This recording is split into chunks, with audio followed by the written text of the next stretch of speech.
నమస్కారం. యాత్రాసుధకు స్వాగతం. భారతీయ పురాణ ఇతిహాసాలలో అత్యంత ఉగ్రమైనది, అంతే కరుణామయమైనది నారసింహ అవతారం.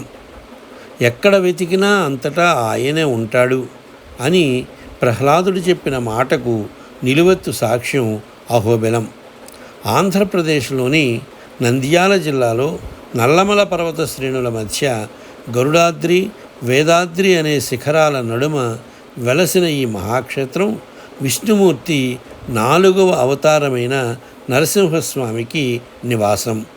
ఈరోజు యాత్రాసుధలో అడుగడుగునా పులకింపజేసే అహోబిల రహస్యాలను, ఆ 9 మంది నారసింహుల విశిష్టతను క్షుణ్ణంగా తెలుసుకుందాం. పురాణాల ప్రకారం ఇది కృతయుగంలో హిరణ్యకశిపుని రాజధాని. భక్త ప్రహ్లాదుణ్ణి రక్షించడానికి శ్రీమన్నారాయణుడు స్తంభాన్ని చీల్చుకుని ఉద్భవించిన ప్రదేశం ఇదే. ఎగువ అహోబిలానికి పైన సముద్ర మట్టానికి 1000 అడుగుల ఎత్తున ఉగ్రస్తంభం అనే ఒక చీలిక ఉన్న పర్వత శిఖరం కనిపిస్తుంది. ఇప్పటికీ ఆ శిఖరాన్ని చూస్తే ఒక మహాస్తంభం విడిపోయినట్లుగా అనిపిస్తుంది. స్వామి ఉద్భవించిన సమయంలో దేవతలు అహో బలం, ఏమి శక్తి అని ఆశ్చర్యపోయారుట. అందుకే ఈ పేరు స్థిరపడింది. అలాగే ఇక్కడ లోతైన గుహలు ఉండడం వల్ల అహోబిలం, గొప్ప గుహ అని కూడా పిలుస్తారు. అహోబిల యాత్రను ప్రధానంగా 2 భాగాలుగా విభజించవచ్చు.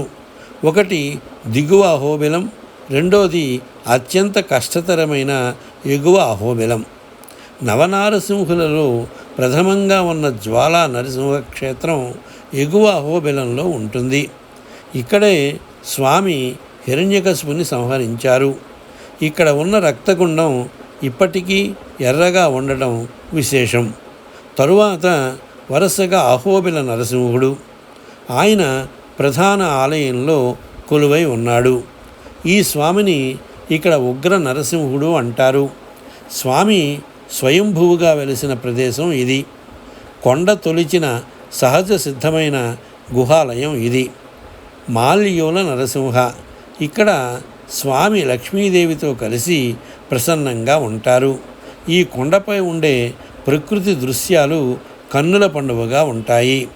క్రోడ నరసింహ, స్వామి ఇక్కడ భూదేవిని రక్షించిన వరాహ రూపంతో మరియు నరసింహ రూపంతోనూ కలిసి ఇక్కడ కనిపిస్తారు. దీనిని వేదాద్రి అని కూడా అంటారు.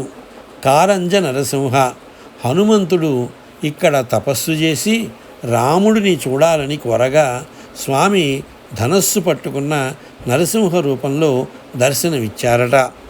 భార్గవ నరసింహ, పరశురాముని కోరిక మేరకు వెలసిన రూపం. ఇది దిగువ అహోబిలానికి సమీపంలో ఉంటుంది. యోగానంద నరసింహ, ప్రహ్లాదునికి యోగ విద్యను బోధించిన ప్రదేశం. ఛత్రవట నరసింహ, పద్మాసనంలో నవ్వుతూ దర్శనమిచ్చే ఈ స్వామి సంగీతానికి ఇష్టపడతారని చెబుతారు. పావన నరసింహ, గరుడ నది తీరాన ఉండే ఈ స్వామిని దర్శించుకుంటే సర్వ పాపాలు హరిస్తాయని నమ్మకం. ఈ ఆలయానికి వెళ్ళడం ఒక సాహసం.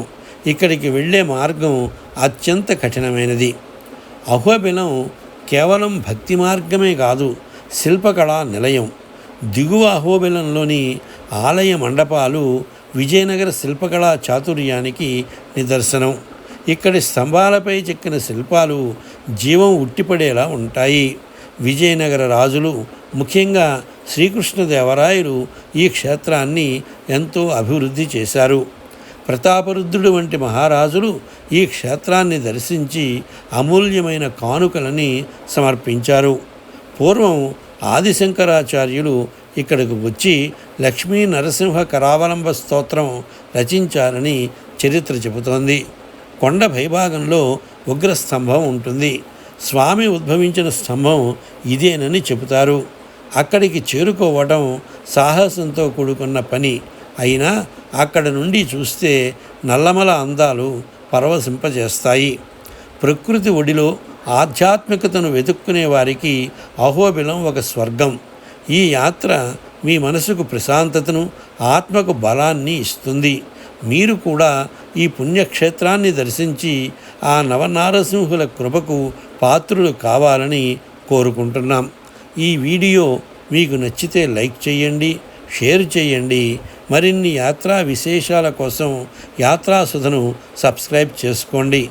మరిన్ని క్షేత్ర విశేషాలతో రేపు మరలా కలుద్దాం. అంతవరకు సెలవు. స్వస్తి.